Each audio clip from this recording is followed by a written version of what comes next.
Yeah, yeah, I respond at Mary's half-baked insult. The picnic table splintered and cracked as my dad sat down on it. He's wearing a blue t-shirt with khaki pants. So, Dad, why'd you take us out here anyway? I blurted. Well, your mother's been complaining that we don't do anything, and she said I could pick the activity, so I picked a fishing trip. Well, Mom didn't even come. Also, we're in the middle of a dense forest, Mary interjected. Yeah, what she said, I add. The wind, moist, begins to pick up. Leaves, pollen, running with it. Smashing into my nose, the pollen causes me to sniffle. Dad puts his hand on the table and begins to articulate. Look, I know it's not what you expected, but there's a hike that leads to a lake. It'll be fun. Come on. Mary's face grows annoyed and tired as she speaks. Only you and Will like to hike. I like fishing, but come on. Her head sinks into the gritty wood table as she sighs. I look at Mary. It's only a 1-mile hike. It can't be that bad, Mary, I say. She lifts her head back into the air slowly, her hair, brown, dragged beneath her. Yeah, for you, she snarks. Okay. She puts her head back down and seems to fall asleep. My mind wanders off into the forest. We're really out here, huh? I opened my phone to check the time. It was 12:06 a.m.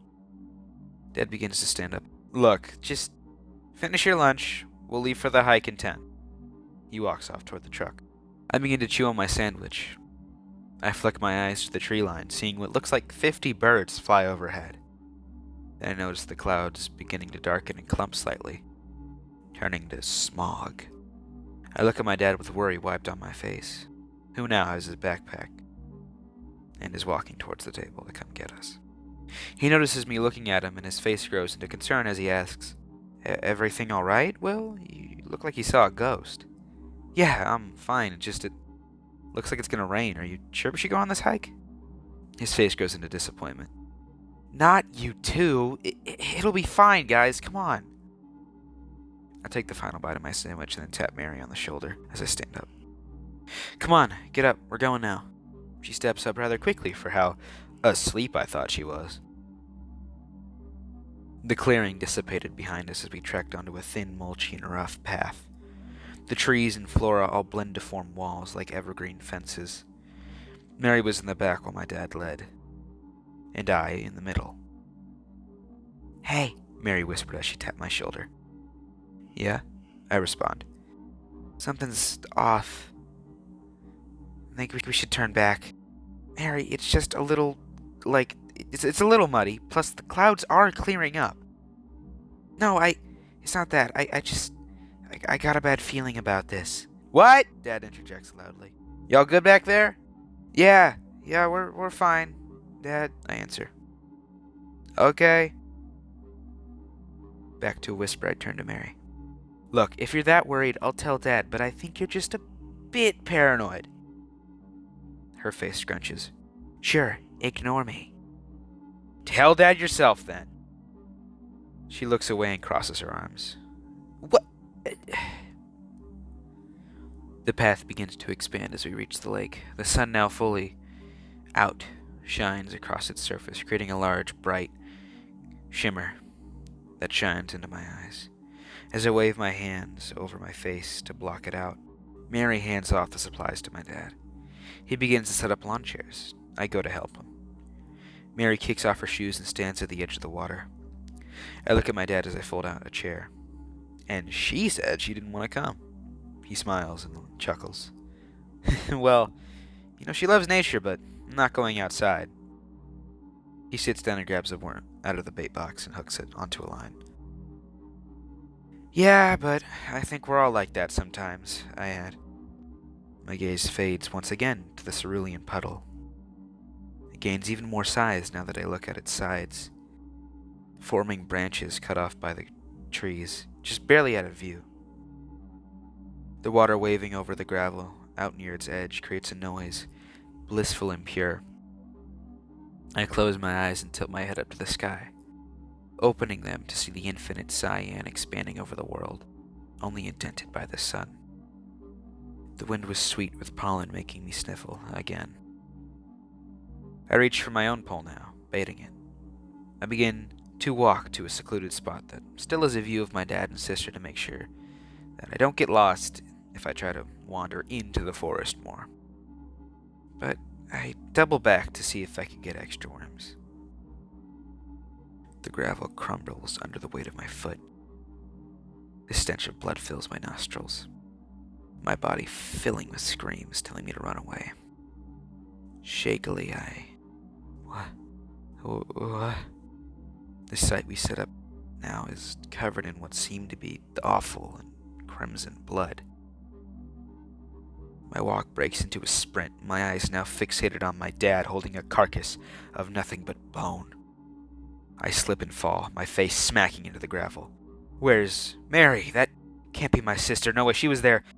She was here a minute ago. Who's Dad holding? My feet scraping on the floor as I push up. Moving even faster now, I stop next to my dad. He was covered in blood. My sister's blood. She's gone.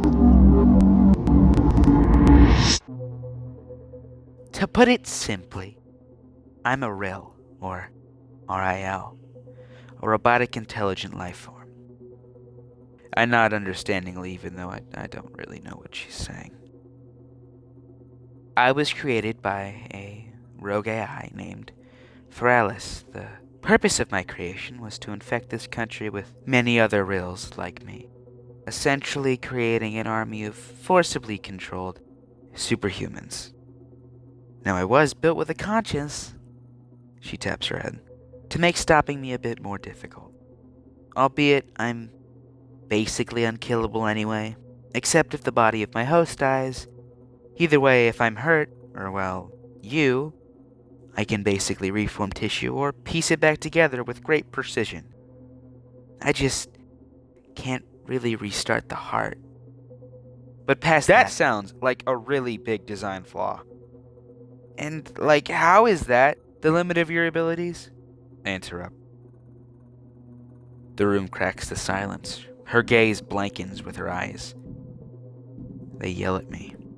Cold sting stabs at my head. My body stirs with fear, making my gut feel uneasy. Her metallic body begins to move back to life.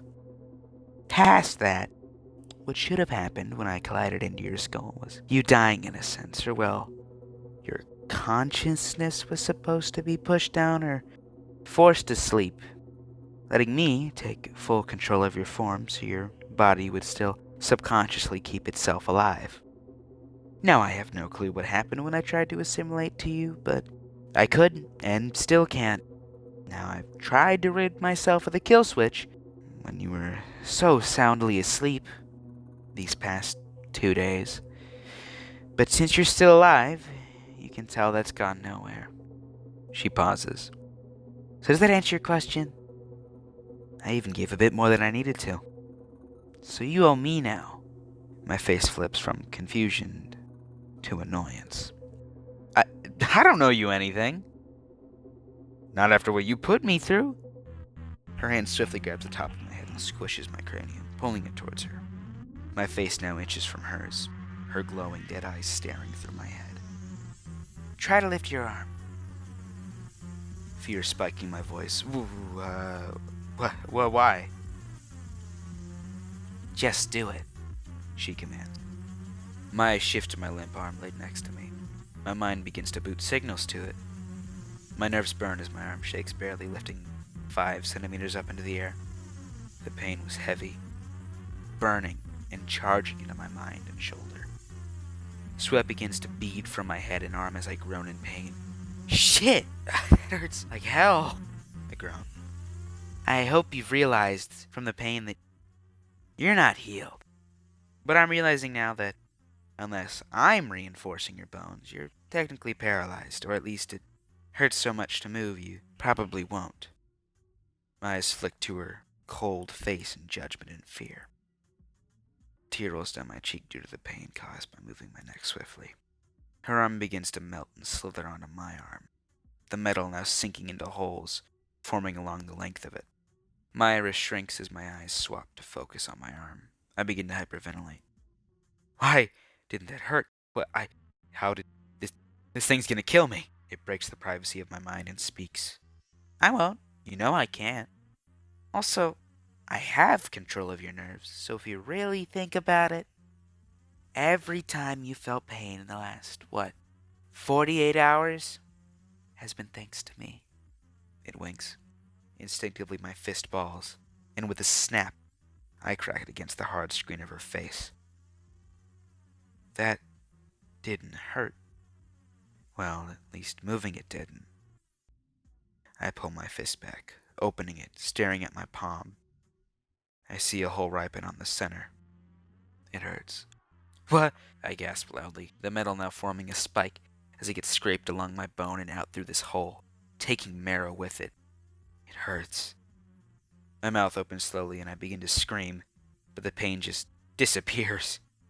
I'll admit that took guts, but you didn't even scratch the glass. No more arms for you, I guess. She shrugs. Her voice faded to nothing. My mind, or more my body, was in such a state of confusion that I just didn't know what to do. The world began to tilt and blur as I feel a gush of air behind my head. It was cold and sweet. I felt still and empty. The world was now pure white. It felt as if I was swimming in water, yet I'm not drowning. Hey! Wake up! My eyes flick open. I had sunk into my bed. If you're confused, you fainted. Okay, Captain Obvious. I snark. She crosses her arms. Anyway, there's one more thing I need to tell you, or, well, multiple things that still count for the favor. Okay. I'm not the only Rill, in general. I have 3 sisters. My eyes widen. What? They were successful with the assimilation phase and are probably already controlling a large number of people. You are going to help me kill them, and succeed my mother by killing her as well. My fist tightens. No. Will, you don't have a choice. I can't kill you, but I can hurt you. You'll be helping humans anyway, just for me instead of the government or something. I stutter. Look, I know that, but what are you going to do once you kill your mother? Take her place. You do know what succeed means, right? Yes, I do, but will you act as her? Well, do you think I will? AIs do fall into patterns, due to how coding language works. Yes, I do. My clock says it's 5 p.m. The room was covered in a bright yellow hue from the sun, yet it felt so frozen. Well, you'd be correct. She winks. Still, I can't kill you. We're in this together. From what I see, you have 2 options. Make it hell for yourself, or cooperate and don't suffer. That being you don't die first. My mind fills with noise, all of which tell me not to accept. It's not right, but one screams louder than the rest. You'll die. You'll die. You'll die. Just give in for now. Fuck! What do I mean, I can't throw my life away because of this thing, but I don't think I have a choice. No. I have a choice. My face shakes and quivers as I muster up a... Fine. Good choice, she replies. Her arms uncross as she speaks. So, I know only one of my sister's location. My twin, Prim. She was sent out about a month or 2 before me, but I believe she is somewhat close to us. Her head flicks to the window, mine following it. There was no sound coming from it, not even birds chirping, or cars passing, just silence. Will, have you noticed anything strange recently? Beyond, well, this? Her eyes dug into my face, forcing me to shrug. No. Her head lowers in disappointment as she sighs sarcastically. Great. Well, I mean, nothing seemed too off. This town is pretty quiet most of the time, but the bus was empty and those houses, I mean, they felt sort of empty, I guess. There also weren't really any cars out on the road that day. Matter of fact, I hadn't gotten a call in a while from anyone. My arm flexes, my nerves sear as I float it slightly. Dropping it, I turned to Amir, her face perplexed, staring at nothing. Her form hunched as her eyes dilated. Hey, Amir. Could you check my phone since I can't really, move? It's in my book bag. Actually, do you know where my backpack is? I kinda lost it ever since ended up in my bed. Yes. Her voice was dense and gray. My eyes watched her metallic form shuffle like a sloth over to my door. The room's lighting was a harshly dark. The color of her body faded just as she did, through the door. My mind swapped from my phone to curiosity. No quip? Or comment? Really? What happened? Is it broken? Did I break it? Well, she had been acting a bit strange ever since I answered her question, but like she wasn't herself, or at least not directly. What do I know? She could have lied about the whole thing anyway. My body weakens as it falls fast towards my mattress. Whatever, I'm just gonna sleep in the meantime. I yawn. Waking up, the room in the same place, except now another day has passed. My clock said 7 a.m. Amir was posted up on the same chair the same way, looking like a dead battery, my face wrinkles from being tired. She was now holding my backpack in her right hand, and the phone in her left. Getting right to business, I ask. So, could you check if I have any messages? Sorry for falling asleep. Why am I sorry? Why did I listen to you? She glitches in a whisper. What did you say? I stutter. Her hand tightens in a rage. A spark emits from the phone, and with a loud crackle, the phone, now squished, is dug between her digits. Hey! I blurt. Why did I do that? For you. You shouldn't be able to control me. I'm my own consciousness. You're dead. I'm not. Why? My mouth twitches in fear. Huh? Its face begins to rip itself asunder, the oil and gears from inside pulling themselves apart. Like an invisible hand dragged them to the edges of my room. My face now fully scarred and torn in horror. Some of the oil slaps the side of my cheek and bubbles as it rests. The room stopped and stayed in silence while her form was dripping and stretching across my walls. Almost like it was living, breathing, rushing blood through cables of black. Then, just like rewinding a VHS tape, the shiny and black everything that was all over the room shrunk back into a head, reforming itself, the metal clunking and creaking under the pressure and heat. The head, now fully formed, contorts up stiffly. Her screen resets to a buffering symbol. That oil that splattered on my cheek begins to pull itself off towards her. Then it spikes like a ferrofluid as it drains through a small slit that serrated her torso and neck. Her face was a blank expression in contrast, heavily, with mine being of pure fear. I speak, my voice quiet as I do so. What just happened? Its neon eyes shrink, then make a blinking motion. What do you mean? It answers. What the hell? It's lying. It doesn't remember what happened? I mean, how? Wait, what if she's been lying? Could she have been lying from the start? Actually, what about that military shit? Cutting through my thought, she answers. Well, I had to make something up on the fly. I was trying to understand what happened, and lying about my origins was the best choice. And for the most part, you seemed dumb enough to believe it. She responds quickly. Stop reading my mind, I demand. Kinda hard not to, she quips. Whatever, at this point, she still hasn't acknowledged what happened like 30 seconds ago. I think she really doesn't remember, but what if she's lying? How can I believe this thing? Her eyes wilt. About what? Nothing, I stutter. Really? She asks in her voice, threatening. I clear my mind of all thought. Yes. She stands up, her body towering over my corpse stuck to the sheets. She claps her hands. Back to business, then. I noticed something strange about this town when retrieving your phone. There's no cell service, and particularly no power either. Look around your room. None of the lights are on. Not even the air conditioner. That seems specific, but couldn't it just be a power outage? I ask. Well, you'd be right under normal circumstances, she articulates. What I mean is that even if it's just a blackout, haven't you picked up on the silence?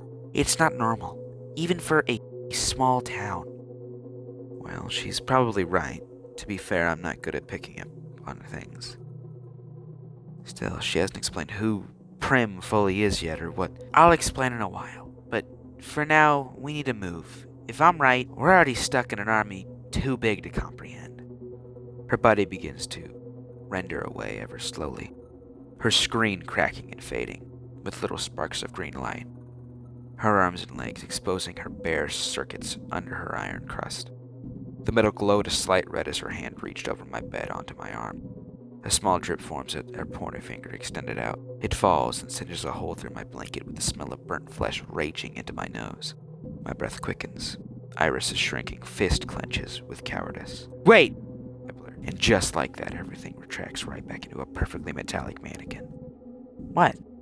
Look, I need to ask, how am I going to talk to you when you're attached to my skeleton? I mean, I can't really understand how to work this exosuit, so I might need help. Oh, well, it's pretty self-explanatory, but I guess if you really need it, I'll make an earpiece anyway. By the way, are you fine with some of your bones having microfractures? Huh? Okay, thanks.